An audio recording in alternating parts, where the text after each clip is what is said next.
time for our Q&A. Please welcome to the stage Ty Bracey and Max Stokes.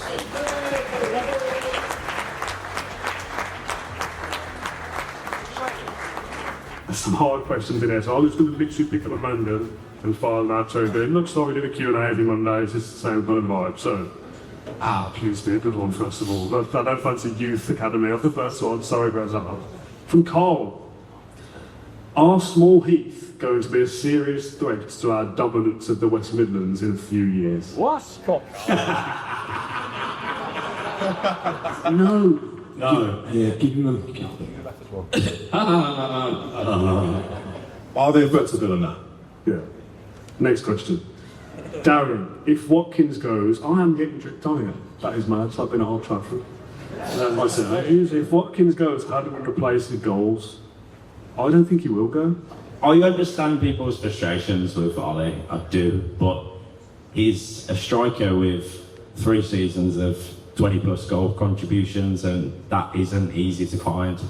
So whilst I understand the frustrations, because it could probably be 30 goal contributions per season with, you know, the fumbles that happen here and there, but, you know, everybody's replaceable.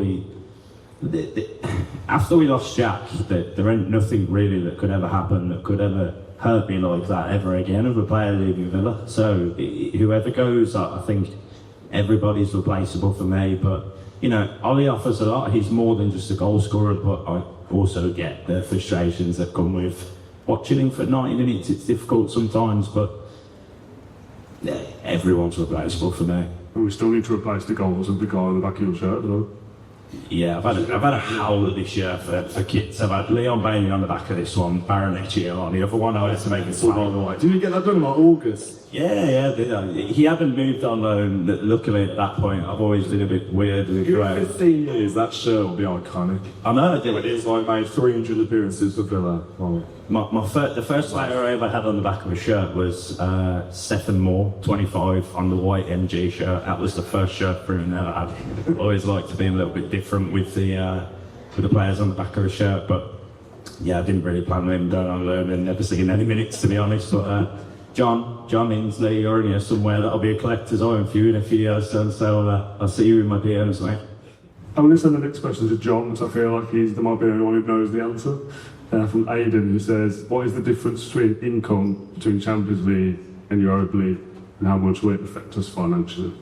So Villa made around £100 million from Champions League, 75 million after the league phase, but we're talking about lots of prize money, lots of gate receipts, obviously gate receipts, goodness. Europa League, how much does make? I think 25 million or something in prize money, I think. So it's a bit of a chasm, to be honest. But obviously Villa, they've made the money from the Champions League, so it's not as if they have £100 million to make up in the next month. That's the case. So it's something to worry about later down the line, basically, because we didn't get on Sunday. It's a big difference. It's a massive gap between Champions League and Europa League. Europa League to Conference League, there's a gap, but it's not too big. But it's easy to look on it as a graph, basically, and it's a huge gap. So yeah, this will make Sunday any easier. Big financial gap, but it's frustrating, but ultimately we support Villa to have those moments that Matt spoke about earlier, winning trophies, players will come and go. We won't have as much money as other clubs to spend a transfer windows, but that's partly parts like for me. We're going to lose players, we're going to buy players, improve players. Some players won't work. It's okay. Matt, I'll come to you for the next one, and you might feel like a phone with the course a little bit, but don't, it isn't that at all. You're not a tactical head. However, Chris says, and many others have said, I'm sure I'll get them out of this bucket and go, I've done that with it. 3 at the back. How do we deal with it when we have no width? I'm not expecting a tactical breakdown, but man down the pub answer, which is kind of what we're here for. Why is that a difficulty that we come against three central defenders and we can't play against it, do you think? What was that, John? You want to answer it? One of the biggest frustrations that I've had this season is Morgan Rogers being forced out wide. I don't think he's a player who's better down the middle, and he can go either way. We had Bailey, Marori down the right flank. Last year, we've not had that. We've not really replaced that. If you think about who we've played on the left, McGinn to play there is not a traditional winger by a stretch, likewise Ramsey. Most of them are inclined to come inside, so I don't think we've stretched things that often. You know, it says it to me that our marauding right back, Matty Cash, seems to be better delivering the ball on his left foot than on his right foot. I think a lot of what we've done has come down the centre. Unity 11 has been so pivotal to what we've been doing. I just don't think we've been able to stretch the pitch well enough. I mean, I'll bow to greater tacticians, but yeah, I don't think we've been as good in wide areas as we should be. I'm not the greatest tactician in the world at all. I agree with that. I think Leon Bailey, people forget how good he was in that season. He was so good, and I don't know. I think we need like a raw winger pace. I think that's something that we miss. I don't know. I think, like you said, there's been so many combinations on the wing this season. I don't know. I'd just like to see a bit of. I think obviously Bailey, nobody maybe expects him to have as poor a season as he has done, but Marlon, I think maybe people expected him to sort of overtake. It doesn't seem like Emery's going to play him out wide. He's going to be a striker. So I don't know. I think that's one of the areas I'd address in a window. Some broad pace out wide. We kind of touched on this a little bit in the first part, like predictions for next season. I think it's a big one from Kurt. What are your expectations for next year's run in the Europa League? Well, as I said earlier, I think Villa will get the top 8, and I don't think you need to overexert yourself for that, really. You can win your 2 games, win top 1 of those, the rest of it should take over self-career. If we can avoid Crystal Palace, and easy job. I mean that genuinely, I'm not joking. If we can avoid them, then I think, yeah, we can go all the way. If we play Crystal Palace, we've got a serious problem with. Yeah, we can definitely win a trophy, and I was saying to people in the audience just then, if we have a mindset that, oh yeah, but this team's also there, or little, it's a loser's mentality. You enter the competition, respect your opponent, but Villa can win a trophy, so go out and do it. That you have to do it now. So my expectation is that Villa will go far in it, and if they go far, they've got a chance of winning it. So it's getting over that maybe mental block that we spoke about earlier, but I expect them to have a real good run. When we played against Olympiacos, the difference now versus then for me was the depth that we had. Everyone was at their absolute. They had nothing left at that point at the end of the season when it come to Olympiacos, and we struggled at the end in the league as well. And I think we've definitely got a bit more depth since then, and I expect us to get more depth now. But we didn't have a variety, you know. Now if you look at a bench, it's a lot stronger versus when we were in the Europa League. So, you know, echoing what John said, really, I do expect a good run this year, absolutely. And as well, we finished in the last 8 of Champions League.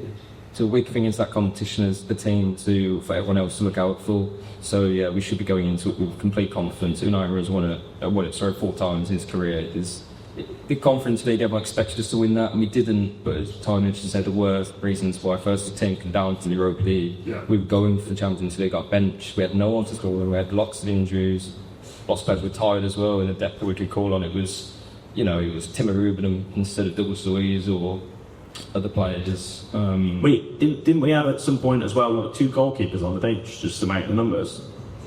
Exactly that. The depth was not there. We struggled again in the Champions League this season without depth, so that's key for me. Whoever goes, you have to replace them for somewhat likeable quality. Of course, Marlon and Garcia have been left out of this squad, so they will be coming back into it as long as it's acceptable. I think we can show good hands and everyone else, and that's why your expectations for Europa League. I can see it both ways. I think we can absolutely go and win it. Emery's the master in it, but I haven't seen any evidence so far that Villa can do big games. I think Olympiacos, obviously there's context around it in terms of, yes, we were extremely light at the time. Emery wasn't fit in that first game in Olsen. Might have at least one mistake in that first game at Villa Park, and that game was done. You look at the big games, Crystal Palace in the FA Cup, it was dreadful. When Villa were bad, they were really, really bad. It wasn't like we were fighting Palace to on the depth line, so I can see it both ways. I can really see it both ways. I think the fact that we've been able to string runs of results that we have in the Premier League back in the season, albeit ending on Sunday, if you can win, I can't remember, is it 8 out of 10 now that we won? Yeah, tomorrow. If you can do that, win 8 out of 10 in the Europa League, and the 2 you don't win come at the start rather than the end, you're facing, we're lucky enough, or to be facing, elite competition every week in the Premier League. So, we're more than good enough to do it, but we've got to grasp it. We've just got to say, this is our time. We've got to go and win it. So I think we can. If we can get to the quarterfinals of the Champions League, there's no reason why we can't get to the last stages of the Europa League. Hopefully we'll be stronger for the experience.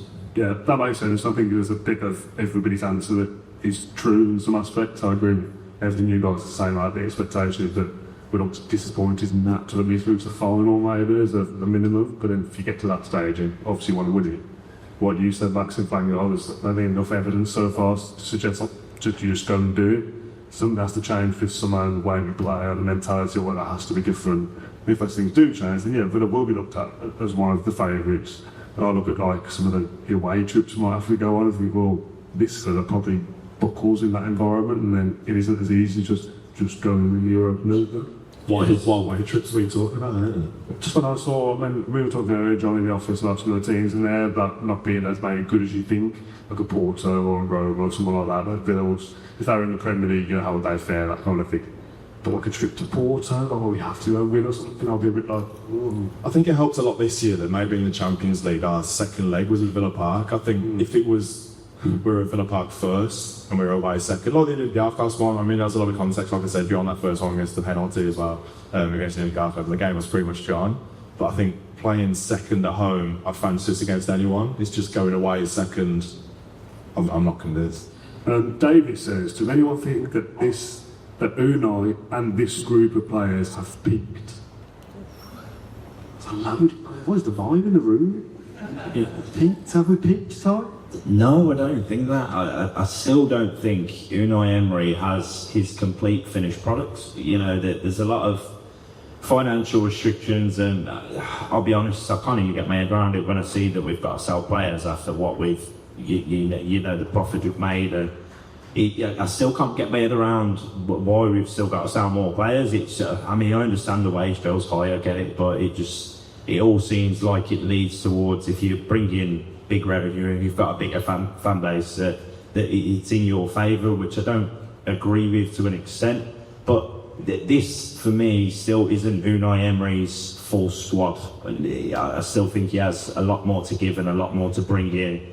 And, we're still frustrating to watch at times. And I still don't think we've seen the best. And we've had some absolute magic under Unai Emery. If that relationship was to stop now, for me, that's even now ending on a high.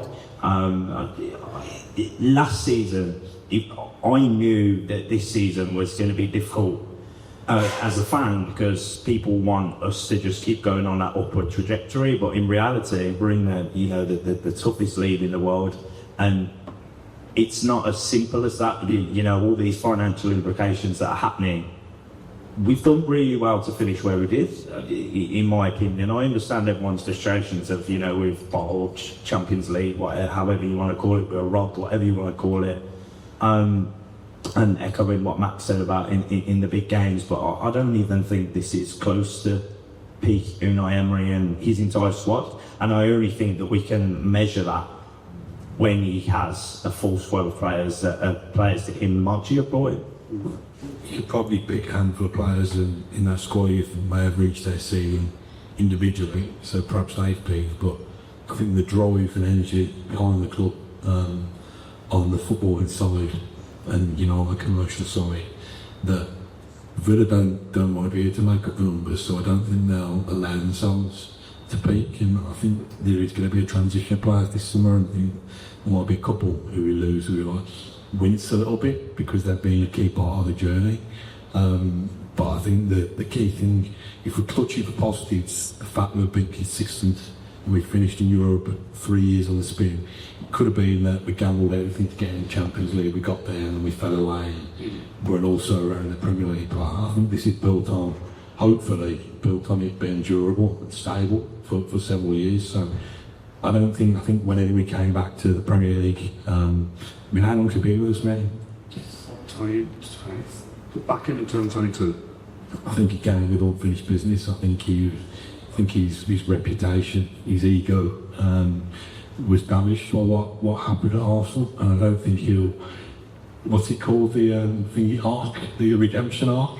I don't think he'll feel he's achieved that until he's won something here. So I think as long as he's able to maintain his drive and there's enough leeway within the financial to and froing to get him, you know, 3/4 of the players that he needs, I don't think we're anywhere near peaking, to be honest. Yeah, I agree. I'm not sure I want to agree on this question. I'll start with you, John. It comes from a John. Which competition should be Villa's priority next season? That's a great question. It's very low. I think personally for Unai, again, it's always going to be the Premier League because that's in his head. It's consistency. Yeah, I mean, it's true. And again, Villa needs that Chris Wood chance. By the way, I saw the highlights earlier against Chelsea. I don't know if anyone's seen it. I haven't really stomached any football, but someone told me to watch the chance. That miss gave Villa £7 million just in prize money for finishing above them in the Premier League. So it all helps. If it was up to me, I don't like saying prioritising competitions because already that means that you don't have the squad capable of doing it. If this squad was prioritising one competition, you'd have about 10 players that didn't kick a ball because you have to rotate. Tottenham had lots of injuries, so they were focusing just on one competition. But have a much bigger squad, and again, second player in one position is almost as good as the first choice. So for me, you don't prioritise. That's a really bad answer. But what the key point I was trying to make is that Europa League and Premier League, they're both really good opportunities for us to get the Champions League. So that's my kind of optimism for next season. 2 great chances for the Champions League and 3 new chances of winning a trophy. That's my kind of outlook on next season. I want to win something, Dan. I want to win something. Winning trophies define eras for me. We can always look back on, in however many years on this Unai Emery era. Yes, he's taken us from 17th when he came in, and things were terrible when he came in. He's done an unbelievable job, but I'm desperate to win something, and I'm talking about from a selfish fan point of view and what it would mean to me. I think people love talking about PSR and the financial side of football, and yes, he needs to get in the Champions League because it would mean X, Y, Z, and we can keep X, Y, Z, but from a fan's point of view, I want to see Villa lift something because there's a whole generation and more now who haven't seen us do that, and I think it's been harder now that, like I said earlier, we've seen sides like Crystal Palace, Tottenham, Newcastle, Aberdeen, who have done it this season, and seeing them do that, I think it's raised the profile of the FA Cup again a little bit. Like the HLTCO on Twitter, I can't avoid his tweets and how incredible he's found it, and he's crying. I can imagine that being me, because that's exactly how I feel if Villa won a trophy. I can't even fathom it. I felt emotional at like the West Brom semi-final in the Championship. Can you imagine if we actually won something? Like, it would just blow my mind, and I just love people to experience that because that's what football's about, and I don't know what that feels like. So that doesn't really answer your question. No, that's I want to win something. I think priorities are a strange word to put on it, really, so I think in some ways it should be the Europa League because it's a chance of silverware and it's a chance of the Champions League again. It's the best of both worlds. It does feel like the be all and end all, getting back into that top competition as soon as we can, but not at the expense of a poor league season, in my opinion. And that's the next question. This all ties in together, and this is not the only one we've had along these lines to Mandy. Would you rather have Villa's season, 19 wins, FA Cup semi-final, Champions League quarter-final, or Spurs this season, 11 wins but Europa League winners? We disagree on this. Disagree on this, yeah. Let's do this question. I understand I'm 16 and remember Ipswich and Spurs winning the UEFA Cup in the 80s, but have no idea where they finished in the league. Do you remember where Villa finished when they won the European Cup? Was it 11th? Is it terrible? Thanks to Andy. But do you know what I mean? Like, I get this thing, we've had it loads over the last couple of days, like, would you finish 17th next year if we won the Europa League? You don't have to watch some terrible football every week to be 17. I think 17th would be wild. I mean, I'd rather, like, 11th or 12th. I mean, just ultimately, it doesn't really matter, does it?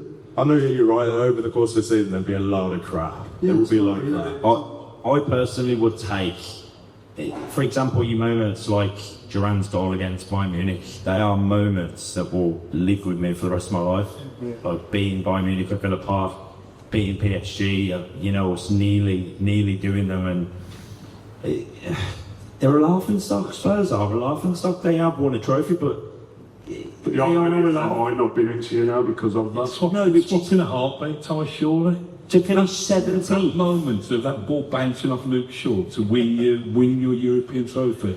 I'd take 10 grand goals against Bayern Munich or I remember how 10 million goals against PSG. Because it just eclipses everything. I remember how depressed I was sitting in the hole, and we got relegated. That is the most depressing I've ever Yeah, but if we'd have looked at Europa League that year, it'd have softened the blow, wouldn't he? Yeah, it would suffer. I just wouldn't. I wouldn't take any trophy and finish in 17th. We had this debate with West Ham when West Ham won the Conference League and they finished up to 14, something like that. Like, would Villa take that, but we were in it?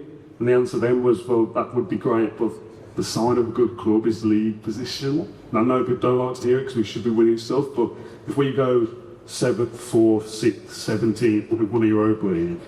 To me, that isn't the club that's going constantly in the right direction. Exactly, and that's how I feel about it too. You've just said that West Ham won the Conference League in 2023, but you couldn't tell me where they finished. Like, It was 14th. Okay, alright. But is that because you remember, or because you did your research? Someone fact check it. I'll remember it because I know we've done this conversation before about how much of a drop off in the league would you take at the expense of winning something. I think if we did 7th, 4th, 6th, 9th Europa League, you might be 5 or 6 points away from the Champions League in that position if it's a really competitive league and you say, okay, well, Villa's still in it and they won something. So for such a nosedive where you lose like 20 games of the league or something.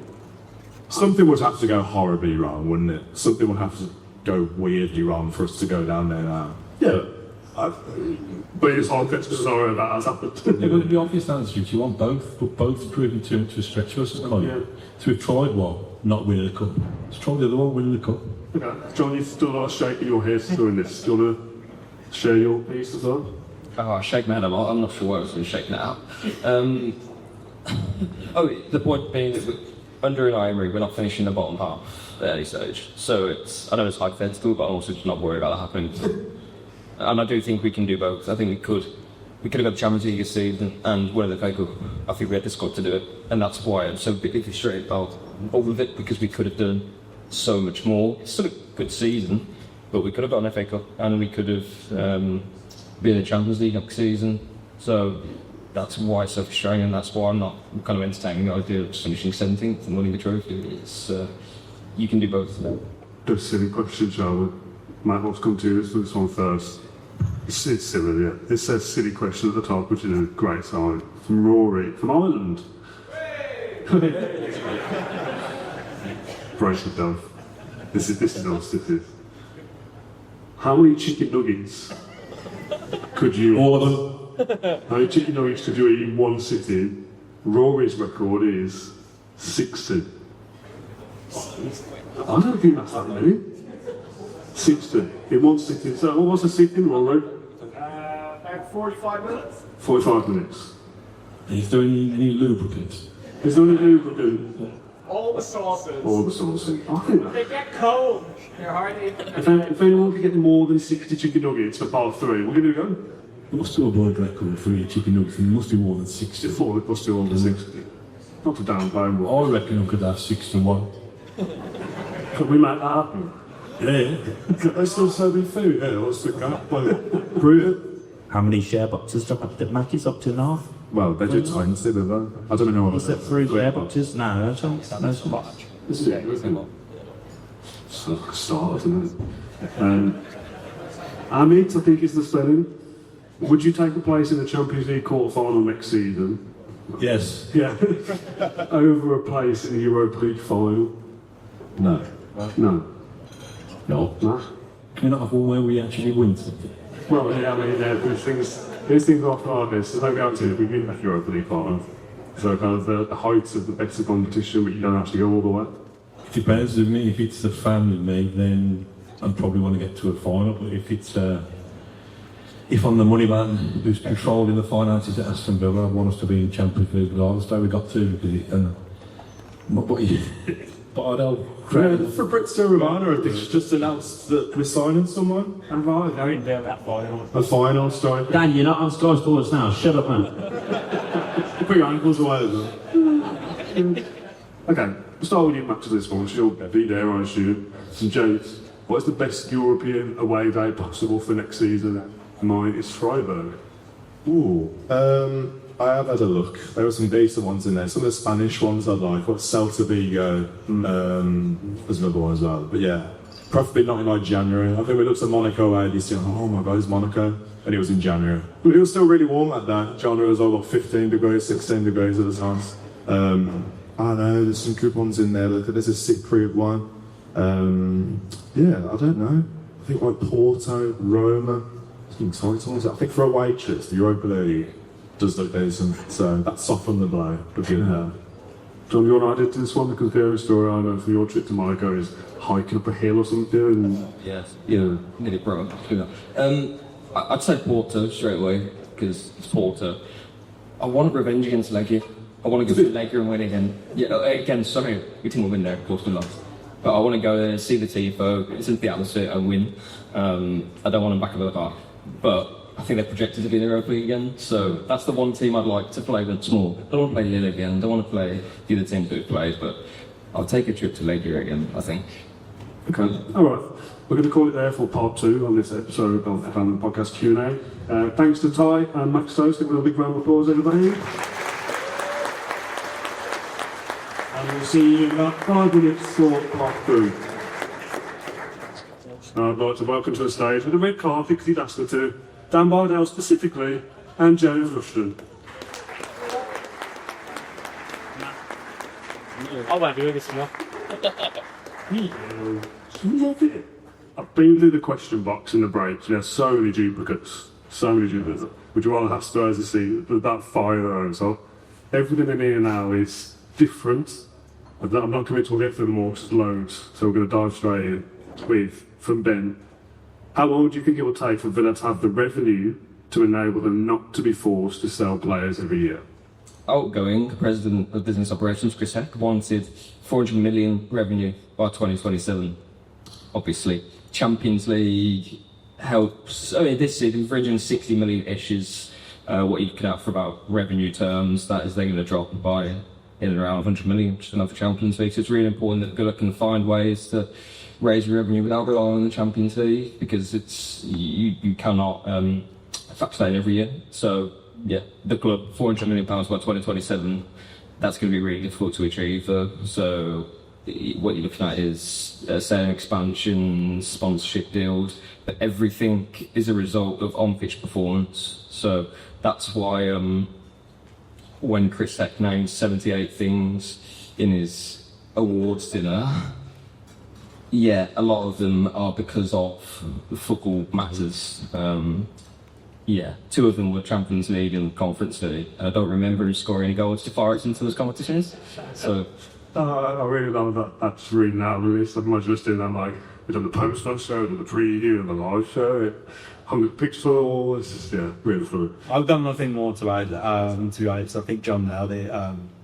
Revenue. I saw how many questions were about revenue and the gap in wealth, and it's a shame that that's the way we relate to football now. Is like we look, when it comes to that's House Villa 100 million. It's like it shouldn't have cost us the prestige of being in the Champions League. I know it's a realistic way to look at these things, but it is a bit of a shame how that has become. And you're more worried about Villa having the finances to compete or unlocking something from PSR than actually earning it and what it means to actually earn the PE. Is it the most expensive thing in the world to charge the fans more? No. Like, I could get that job and come up with that idea. So Villa's revenue has purely come from the Champions League and overcharging fans and alienating fans. And if you're going to do those things, there's a way of doing them, and the way he's done them is not the way. Yeah.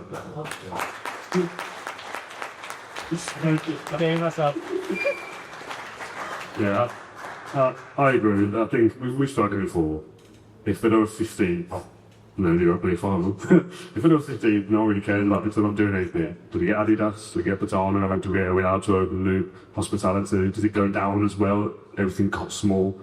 Those things are very easy to do, and a club on the pitch is very good. So, okay.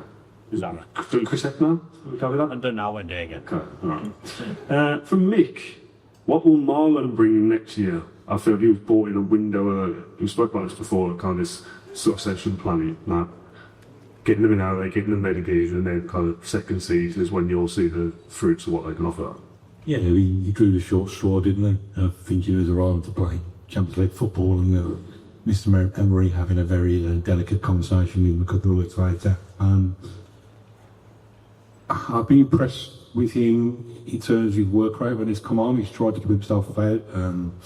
I think he does feel that he's a distant on the periphery and he's got something to prove. We spoke earlier, didn't we, about Villa's lack of width. I'm not sure whether every season still as a winger or a centre forward. I think he's got some work to go if he's going to be a centre forward, to be honest. But I think he definitely have a point to prove. I think he probably will get more football next season because, you know, there's lots wondering about Ollie Watkins, but also, you know, I don't think Rashford's going to be here. And I don't think this is, well, Asensio dropped a hint, didn't he, that he might be here, but I'm not sure that'll be the case. I don't think we've seen enough of him to make a judgment call yet. To me, he's not doing enough to justify being a starter, but we don't know what that squad's going to look like. Yeah, and he'll be registered for European competition this year, you assume. So there's more games to begin with. Yeah, for me, with Marlon, I've been impressed with him almost every time that's come onto the pitch, genuinely, apart from West Ham. That was one of the first games to play. I mean, left Emerson at the back post, which they scored from, but going forward, I think he's got everything, and he has that one unique finish that looks a whole lot easier. If everyone could do it, everyone would be scoring those goals. The key thing that a lot of Dortmund fans are saying when we signed him is that he lacks confidence. But I've actually been confused that because he hasn't really played, there doesn't really seem to be knocking him too much. I know he's probably not playing with too much pressure because he doesn't feel like he is the main man, whereas Dortmund, I think the season before he was the top scorer, so there's probably a lot of weight on his shoulders there. But everything that I've seen has been really positive. He has raw pace as well, which is something that I do think that we lack in behind, apart from, I mean, Watkins isn't rapid, but he works channels, whereas Marlon stretches the defence. And yeah, his finishing has been, on the whole, really good. So I've been infused by everything that I've seen from him. Dan, next question from Joe. If you could invite one former player at the peak of their performance back for next season, who would it be? Probably, I would still say prime Grealish. I think if you put Grealish into this team, how he was when he was at Villa, you put that Grealish in the Villa team now in that number 10 position, I think we could really be onto something with you, with Rodgers, with Asensio, all the attacking players that we've had. Jack Grealish is still probably the most talented footballer, arguably, I think, I've seen play. For Villa, for 1 second saying we should go and sign him in the summer, although I don't genuinely think it's a possibility. But I think if he chucked that Grealish that we had under Dean Smith into this Villa team now and got him under Unai Emery, I think he'd be absolutely frightening. See if we can should go after him again. Get him back.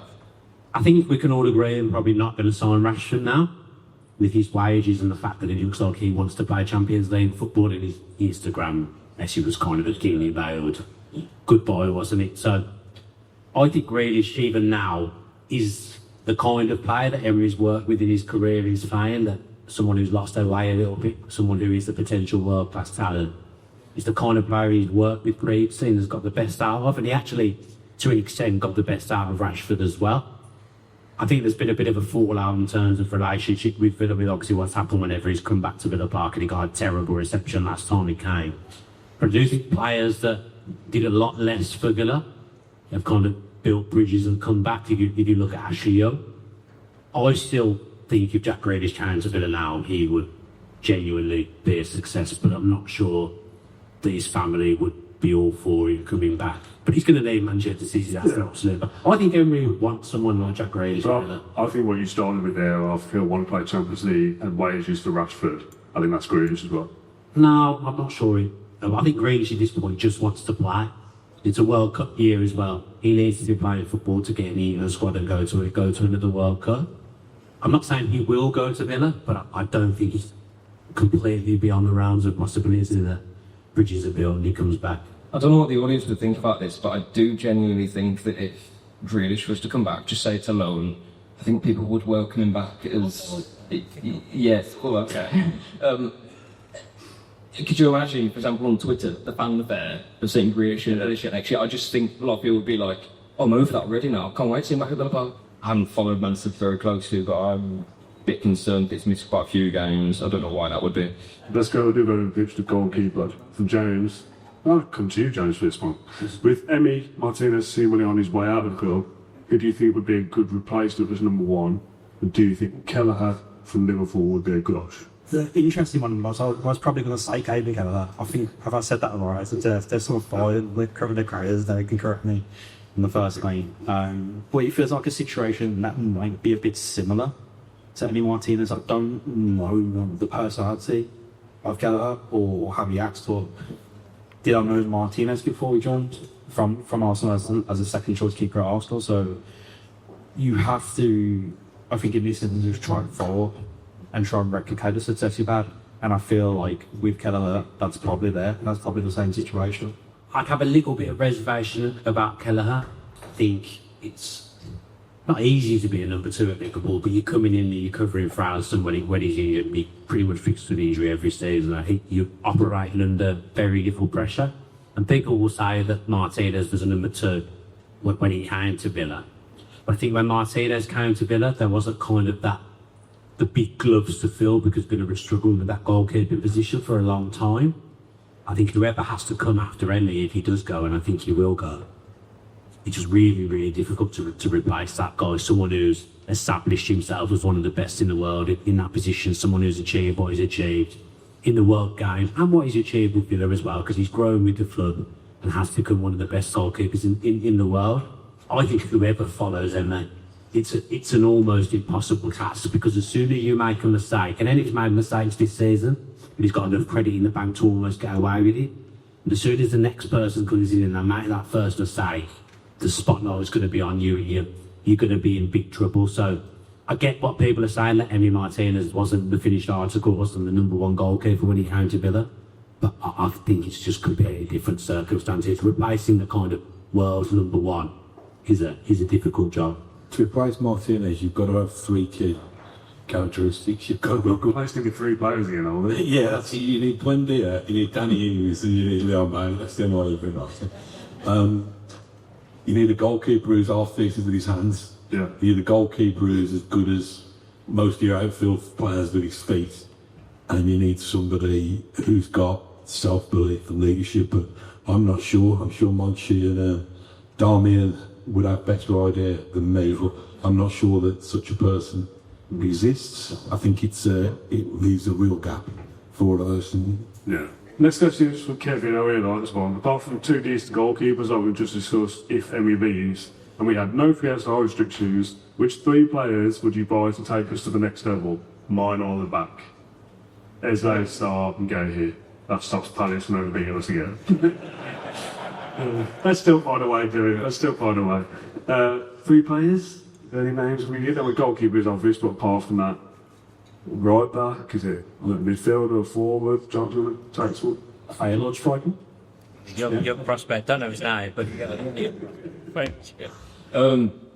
I really don't know if this would be one that could happen now because they'll have a Champions League, but I just really like Mbeumo from Brentford. I mean, I say that as if I've just picked him out of, the French. Who's Mbeumo? You know, only scored 7 goals. Yeah, for me, I think that would solve the Bailey issue. I've said for a long time in terms of the structure that we play under Emery, you need a winger who's going to hug the touchline, and that's going to loop it in, then on the left flank, but you need someone who's going to come in and be a goal threat like Bailey was. Those players don't come very often, and Mbeumo is that player, but unfortunately our Champions League, I can't see how the club doesn't pay that £50 million. I think it would be ridiculous if a club in the Champions League didn't go after him. My guess is that he goes to Newcastle, the club who picked us to that 5th position. Mbeumo would be a complete dream side, like 20 plus goals playing in a Brentford side. That is absolutely incredible numbers. He's done it consistently as well, and I think even when Ivan Toney was there, he was actually Brentford's most important player. But a slight concern I have now is that by Newcastle finishing 5th and Villa finishing 6th, they're kind of going to operate with a different market now in terms of players that they could bring in. I don't think Villa will be able to afford Brian Mbeumo now, and even now I think he probably chooses Newcastle over Villa, just because they're in the Champions League and that's a position that they've tried his picks for a long time. So I'd say as John, he'd be an absolute dream sign. I think Villa can still go. to Crystal Palace and take players because Villa is a bigger draw than Crystal Palace. But by not qualifying for the Champions League, we have made life more difficult for ourselves in terms of recruitment. And I was talking on social media saying something before about, well, even before we got to Europe when Emery's here, we signed good players before. Like, the fact that we're not in the Champions League now is that we're, having clockers playing from some League One. Like, we're still looking after good quality players, but you're right, Dan, it's a different market to operate in. This next one's from Rory, from Ireland again. We had a chat with Rory in the break, by the way. Rory, first name already, I did text you tonight. Ross, cheers Ross. And Lord, Rory, Ross and Sean have come from Ireland just for this. Fair play, lads. Absolutely fair. Absolutely. How many chicken sorry, that's not right. We all love an underdog player. Ulysses Dela Cruz, Gavin McCann, Matty Cash. More through the years. Who's been your favourite underdog player to wear the Claret and blue? Start with you, Dan. I'll start with you, James, actually. You've got more. I think I've got the same one. Ever. Is it Mark- ever? Marlon Hill. I just remember being a bit out of touch with it at the time and coming in and seeing him just come on the pitch. And my dad was like, oh, that's game over now. And he doesn't score. So I think it's in Liverpool. And that's what reignited for me, really. I always thought when he was warned about who was about to score, and I think, mate, he got, do you know the number of goals he got for Villa? It wasn't even that many. Yeah, he always, up to me, it always felt like it was going to score. It's one of those things in your head where it's like, did he score like 15? And then you look at it when you're like 10 years old and you're like, no. I'll say Alan Cotton. Yeah. Yeah, it's in the Championship, and it's different days where we are now. But you can't forget, he was so close to leaving so many different times and was not playing very well for a number of years to Villa, but really did step up when we needed him, when we got promoted that season, and he played very well and scored one of the best goals I've seen in Villa Park against Birmingham. So for that reason alone, that's a big tip. Yeah, I'd go with that one because this needs to be a player, right, that did really cut the notches at the start. Yeah. So I'll say Alan. I'm just saying this because he's one of the only extra players that actually takes me back. We guaranteed every single time. Conor Arahan. Because a lot of people thought that I'm not just saying he's always I know is that. Just because I think people doubted he could ever play Premier League football, and actually I think he could have played more Premier League football for Villa as well as just all the contributions that he made for the club, and he's just one of the nicest blokes you could ever hope to name. So I think for what he did for the club and the important goals that he scored and assists, and even the year we stayed up, without him I don't think we stayed up, and people ripped him off. I'd probably say Conor Arahan. I would just have that Jed Steer as well. I play a good breed.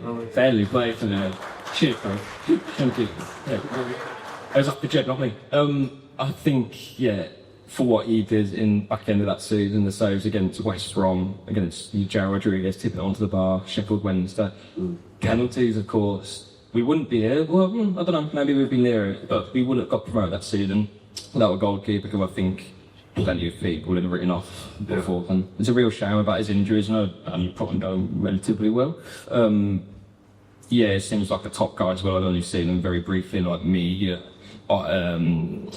parts saving and whatnot, and he's doing the media here and there. But it really appears to be a great guy as well. So that's a big tip. Next question, we're looking to this time, the England chat. It's a little bit different from Rob.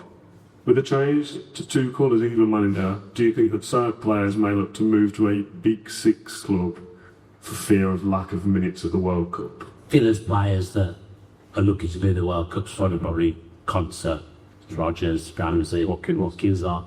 You look at the traditional Big Six, like you're talking Manchester United, Tottenham, they're no better off going there. I think what Villa have done over the last few years is that they've shown players that if they join, they will make them international footballers. Villa have created so many international footballers over the years, full stop, let alone in the last 4 or 5 years since they've been back in the Premier League. So I think players like Concert, Rodgers, for example, is much better served staying at Villa if he wants to be in the World Cup squad and wants to get in the England team, which I believe he can. So I genuinely don't even think the Big Six is a thing anymore. It's not a thing at all. Newcastle have been in the Champions League 2 out of 3 years. Manchester United and Tottenham didn't get in the top 6 this year, and Tottenham have gone into the Champions League almost by default. It's not a thing. Like, there's better teams to be at in traditional Big Six teams to get into the England squad. Yeah, I agree. Harvey says, I'm 20 and I think Kamara is the best player I've ever seen at Villa. What are your thoughts on him? P.S. Love the podcast and shout out to another of the generations and not seen us win anything, the lot of us out there. It's one of the best players that's been in that period now. Fair play for Harvey for bringing the demographic down. That's one of Max Stokes is, you and Robin. I don't know who would rival Kamara in the last 20 years. But Harvey's greatest players. Yeah, with a bit of time difference, we can look back on players who were very we came in the here and now. I'm not sure. Where would he be in your top 10, Dan? Would he be there? Has he done enough? An exceptional player. I think lots of teams in Europe would like to have him. But I think not just that's just been said about Kamara could easily be said about Ollie Watkins, and it probably doesn't get said.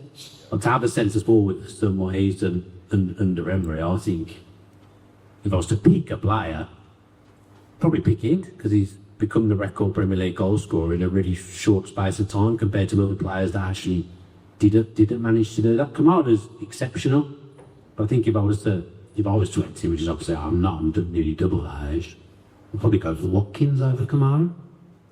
I think that's a pretty interesting shout. I don't think that would be popular. As for the achievement, to be top goal scorer, yeah, but I think if you're like a best player, so it's like the best footballer debate, like technically and all that kind of stuff, I don't think he'd be in that. Is that Grealish technically, surely? Oh, yeah. But I would say what case. I'm just my opinion. Loud opinions, surely. Yeah. I mean, if he carries this season on, then Tillman is surely up there. I love Kamara, but I think in every game this season, the player has really shone. For me, it's Yuri Tillemans. In almost all aspects as well, all round great footballer. Anything, Blood? No. Food. Getting tired. Yeah, I'm a little bit. Yeah. Villa are winning trophies and competing at the top. Some like Joyce. You never get to work in the media again. Do you take that trade? Oh, we'd all welcome that, aren't we? I'm not even fussed about the trophies here. Probably even need to think about it. I did a bit triathlon at the Commonwealth Games, so I'd shift across to triathlon and let Villa have the glory without me being a part of it at all. I think. I look, whatever I do, I just want Villa to be successful. I've literally tried my wife for Villa to win a trophy. So trying to cook without a door. I hope she runs off with Chris Seck now. Right, now I'm going to you for this one. Who would play you in is it biopic or biopic? Yeah. Biopic. Who would play you in a biopic of your life?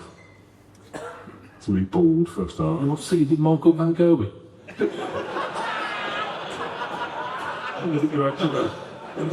His acting skills though, they've got my range. I'll get down the middle for you. What's his name? Ross Kemp. Something like that. Jason's with me. Gary Mills. He'd have to get on those nuggets, wouldn't he, Jason Statham? Is VAR fit for purpose? It probably comes off the back of what happened Sunday. That's not even really VAR's fault. It's the referee's fault. And the rules are the problem in that instance, that you can't check something because the referee burned his whistle, but the overall consensus is that VAR, in its current format at least, is nowhere near fit for purpose, is it? It's really annoying in the Premier League. I think whenever VAR happens at a stadium, or it's all side of the loop, it doesn't benefit the fan in the stands. For example, what happened on the weekend? If you're in the stands, what idea do you have of what's gone on? You need to be watching it because you need to have any idea of what's gone on with VAR. Not the next thing though, in terms of the commercialisation of football, and they try and charge you for everything now. Bloody hell, I'm paying for things. Frustrates me. But is that, you get the kind of rugby kind of the rec, whatever it is, in your ears. Is that not charging your paying fan £10 for a headset each game, and you get that in real time.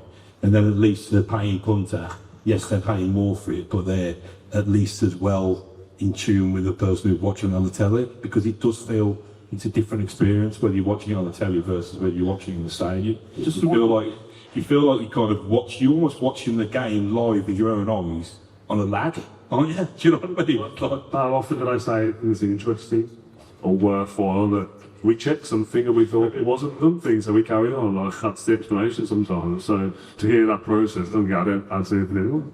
But at the moment, you get like VAR check this, and it's no goal. And you know, we've all gone home by then. They put a flash on the screen. It's like 25 minutes after the final whistle, so at least you get it, even if the message from the ref is boring and unsatisfying, at least you're getting it at the same time as people. You get a QR code, right? Have you ever seen it? Like, the see me, there's a QR code in the ink, and you got to scan. Oh, got no signal, can't do anything. Besides your own, who else's podcast do you watch? Who's your favourite and why? Thanks for what you do. And besides your own interests, I don't watch any of that stuff. So I'm on it. Happy mental. So it's a question for you, because you're not an anything. Do you, Matt, watch the stuff that John does? And vice versa, do you watch the stuff that you're not on? It's the first time I met him tonight. Is he the guy who was chicken and rice? Is he just a fixture of yours, Nathan, or were you just like, he's not a real person, now he is? I've started sticking it on my car. Now I've got a particularly taxing journey. Falling asleep. So yeah. Yeah, I watch literally all the Villa podcasts that I can get, because firstly, it's part of my job, and secondly, without it, I genuinely don't have any entertainment. It's sad, I know, and for the next few months, I don't know what I'm going to do with myself. And it makes it worse that we obviously had such a miserable end to the season. I can't consume anything because I want to. I want football to not be in my life. It has to be. Yeah. So I watch, I'm not going to name the podcast because I own this one, and then you'll get angry at me. But all the Villa content I will consume, yes. John, what's your favourite film? Is it Aston Villa season review in 2005-2006? I just found going through the questions, and one is waiting on a receipt, and I realised it's from my mum, and that makes perfect sense. Of course it does. What was it? What was the sale? No, I only still bought. I'll work out what it is. Basically, from Dad, why were you so cocky on Sunday? My dad basically said the whole first half, go, still confident, are you? Every time when you had a shot on goal, I went, yeah, I am actually, so we'll probably score. We did. I just thought we would go. Of course, that's on a receipt. What's been your surprise or shock of the season? And we touched on this, John, a little bit on it, so we've done about Leon Bailey's drop off this season. It would have been a shock. You said at the start of the season you'll score one league goal. I thought you were insane. Yeah, I won't spend too much time on it because you give me the answers for you. Leon Bailey for me. Last season was one of the best individual seasons a player's had for Villa in my lifetime, so 25 years. He was incredible, and we mentioned it earlier, I think, because it Max or Ty Prime.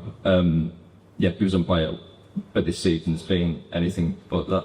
One goal in the league is just, it's a huge drop off that I really didn't expect. It wasn't really a surprise, but sort of like John Durant through the season, the way everything unfolded with that, obviously signing a new contract, like pretty quickly. He was gone after that, we all know he was a bit of a loose cannon, a bit of a knobhead behind the scenes, but the guy scored a lot of really important goals for us this season, and he went from signing a new contract to actually getting in the team on merit, and then he got sent off against Newcastle, and it all changed very, very fast. And at the end of the transfer with the Saudi interest came, he was just gone. I don't think he was always only ever looking out for himself, but just I think how the whole thing transpired, because he could have been a genuinely world-class talent. But probably that for me, but as people have said, say, John Durant doesn't care about where he's playing his football.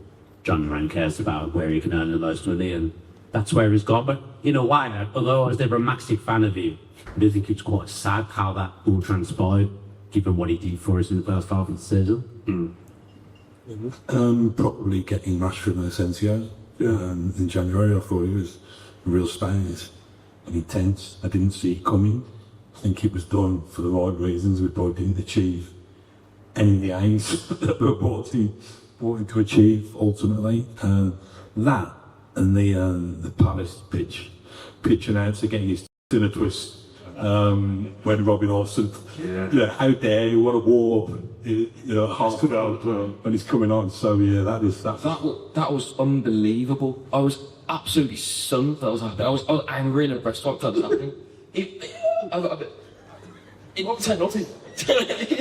Genuinely, this is a professional football match, and the PA announcers there shouting, asking why the kids can't take penalties in front of the goal. I lost my head. I was to now it still baffles me. You've got a mascot there like a big eagle. So what is going on? It's so happening. I don't think anything. That's probably best on. Nothing I think will come close to that. He has no right to be there, and he's trying to push a professional keeper off the pitch before a professional second half. Like, madness. It really was. Well, we should start with that. What a bad reaction. James, you got one? The genuine feeling of shock I had was like my own delusion at Wembley. I've never felt like we're definitely gonna win this. I'm in a car with 3 other people. Today's the day. And we was all feeling it. The second the match kicked off, I felt like deep shame in thinking that. Like, it turned around so quickly, you're like trapped there watching it. Yeah. You can't really leave after like 15 minutes game, but you know what's going to happen. It was always on the cards, so that was a genuine feeling of shock. Yeah, I got to positive and negative. Wembley absolutely on the negative side, and positive one, top 8 the Champions League. It was a surprise. And before it happened, I think when we won the first 3, it was like, oh, actually, we might be okay here. But going into that, all I was bothered about was scraping through at least 24, having a playoff round to go for, to get into the top 8. Nobody did the follow day, but to begin with, it was relatively comfortable, a bit right up, and it was didn't that, and it was all. I think it needs to down to ourselves to get out. Doesn't say we're going to get the semi-final of the Champions League, isn't it? I'm not prepared, John, but you can't get my. I was so good it didn't happen. I was close. You were wrong. I made 2 predictions this time last year when we did this show. One of them was a bit of the semi-finals of the Champions League, which I came close at. The second was Chris Eck would not be with us before Christmas. So I wasn't lucky you both. I was close to you both. Penultimate question. We have actually got through them all. I can't do think we would. From Mark, specifically with you, Dan, if she's still here. Just how does Dan Bardell punch that far above his weight? I want to know who asked that question. Everyone in the room, Daniel. Where's Mark? Is he still there? There he is. Did you write that as I walked through the door? Or did you know already? I waited till you got here. Just to make sure I came. Fair enough. Look, she is very, very attractive. I can't deny that. But it's not all about looks. Sometimes you can have a really good personality and... Sounds really funny, but... The final one is one that I've taken from over the corner. It's just full of doodles on the back, which I really enjoy. How hard / easy is it to do the podcast that you do? Which I think is a nice way to end on. In terms of like post-match show, things like that, of after Man United, we go, oh, before the game, let's do this in person, make a big deal of it. And they go, oh, should we not bother? And kind of have to. And it's different for us. We do this as part of our job. You guys do it for, what's that, for fun? Because that's quite whatever, you know what I mean? So we'll do ours first. Do you ever find it difficult, or is it just always like, I'm just talking about video, this is kind of easy? I love it, I do. Talking about her, isn't it? And, I used to have the privilege of doing John's job when we were crap. So in the football of the Premier League, getting knocked out in Europa League, qualifies to Rapid Vienna. John rocks up, it goes all round really well. But I now am able to kind of... I'm not a bitter dormer. I'm the unsung dealer. But I get the pleasure and privilege of chatting really, don't I? Do you know what I mean? Because there's no deep insight. It's just me and you. I mean, listen, I don't praise you. I'm not going to go into a Mount loving like Dan and his missus. But I don't praise you enough, because I think you're actually the kind of consummate host, because you can. No, don't cry. You can play a serious game, and you can direct John in terms of the insights that he gives, and then you can indulge me just enough, and then I think try you off the beast just enough. Try and pull me back in line. So I think he's brilliant. We've been lucky enough that since his podcast has been going, Villa have been on a fairly steep climb, so I think that's helped it well. But it's just nice to I like ones that they do in real time as well, where you get what was it the other day we were talking about the man of the match annoyed. Yeah, good. What did the fella say? The MVPN. The MVPN. It's just like little bits of. I think the people who contribute in the comments and who kind of keep us in line, it makes it all worthwhile then. Yeah. What a lovely question to include a bit of praise. I sit down and see it. For you guys, obviously, you can different to you, James. You've got a good podcast as such, but you're still involved in the media world, if you want to call it that, from a written perspective. Is it easy, difficult? Do you just love doing it, I guess, because you're doing it in the way you are? Well, it's easy to kind of like right from behind the screen and just, tug it out. But I remember when we kind of started doing current release stuff and being on camera and how nerve-wracking that was. And not just to appear on camera, but to, you feel like you've got you need to get things right for people. You want to, share things that. It's never stopped doing. Yeah. But that never left. You feel like you do 5 and it goes. Or I remember when we invited off Nottingham Forest and it's still as nerve-wracking as when we had that bloke at the Festons as people that hate but get carried up for football.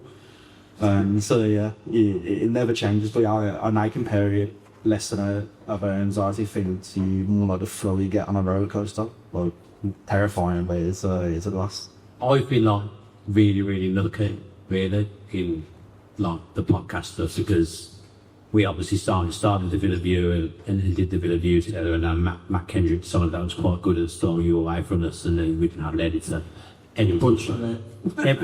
Everything like the Villa stuff that I've done has led me to do some stuff in my life that I would have only dreamed of 10 years ago, so I'm really, really lucky to have done the stuff I've done. So obviously it makes money in the podcast and stuff, but even if it didn't, I think I'd still do it because there's a group of people that have watched that kind of content for nearly 10 years and still really, really enjoy it. And I've kind of almost, you'll know as well, you almost create a community within what you do. So I just feel lucky more than anything, and I'm really grateful to the people that have ever watched or replied on social media to anything I've ever done, because without those people I would never have built the stuff that I've gone on to go and do. And I still love doing it. It's actually, I really, really enjoy firing up a podcast and starting talking about Villa with the people that we do with. And I've met so many brilliant people and made so many brilliant friends over the years with the people that kind of work in the same space that we do. So it's probably something I will just always do until I'm old and decrepit. Yeah. Like that. Catching you up, mate. Yeah, I think if we were doing 5 views, if we do something that's 500 or 10,000 or whatever, it's you're still to do it. If there's an audience there, it's not the same. If we're doing this and no one's watching, what's the point? But the point, our point of this is to not be too go soft about it. Is the people that have come to this kind of thing, the thousands of people that listen to our stuff every day, and something instances every week that kind of sit with us through the course of the season. Such a few people today that are coming in. It's a kind of weird dynamic, is the wrong word, but we know very little about all of them. Apart from my mum and dad from they're Villa fans, but they know loads about us. What we get up to in our lives, what John's diet's like when he goes to Bruges, what your hair washing routine is, does he wash the meat? Have you washed the meats tonight? Those no stuff that you don't know about us. And we just kind of live in this bubble that we do. There's X amount of people have seen it, and you kind of just move on to the next one. But these kind of things that we do, kind of put a big brother stamp on. There's actual people there, and this is the kind of the whole point that we do. Yeah, we're all chasing down Max Stokes' numbers, though, aren't we? I feel like Nicholas Solania's chasing down Ollie Watkins' old record at the moment. It's another million under 11s subscribing to Max's channel. It's down on the way through. I think it'll be okay. No, that's all the questions, and that's the end of Claret Live for another end of season roundup / review. Big shout out, big round of applause to James and Derek, please. And Ty Bracey and Matt Stokes and everyone as well. And big shout out to John and Matt as well for their contributions to that season.